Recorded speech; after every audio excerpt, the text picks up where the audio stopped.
On le faisait parce qu'on avait besoin. Oui. C'était le besoin qu'on le faisait. Si on voulait le linge propre, il fallait le faire. Et c'était la mode alors à cette époque-là. Qu'après, donc, il y a eu ces lavoirs qui se sont installés dans chaque maison. À cette époque-là, les femmes, elles portaient la coiffe avec les mouchoirs là. Ça devait pas être très pratique pour... Ah, mais c'était la mode. Oui, oui, oui. De voir la lessive de fer à la bouche, qu'on appelait nous, dans ce bac en bois.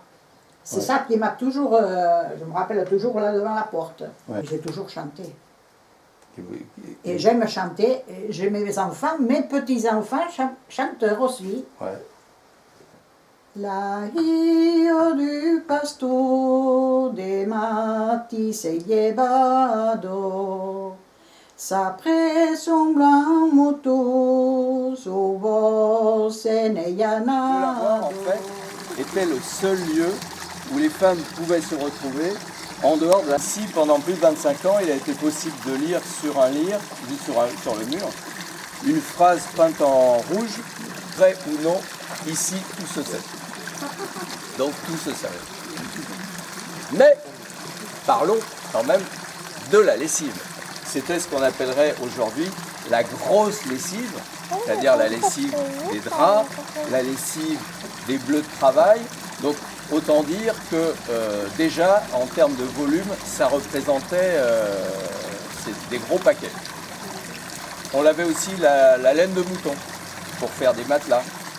À Rudy, tout près d'ici, dans le lavoir canal, parce qu'il y avait des tanneries, on lavait aussi la peau des agneaux, morts évidemment.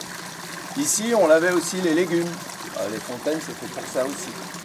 Mais quand la fée électricité est arrivée aussi la fameuse machine que l'on appelle à laver. Alors pour terminer cette petite présentation, on va faire une devinette. Quan ereste un bel miei do busquet, Lolo sapre lo mei bel dos agneis. Quan ereste un bel miei do busquet, Lolo sapre lo mei bel dos agneis. Mon Dio che arejo, quand lume pagliazza pio, il me dira qu'as-tu fait de l'agneau. Le loup m'a pris le plus beau du troupeau. Il me dira qu'as-tu fait de l'agneau. Le loup m'a pris le plus beau du troupeau.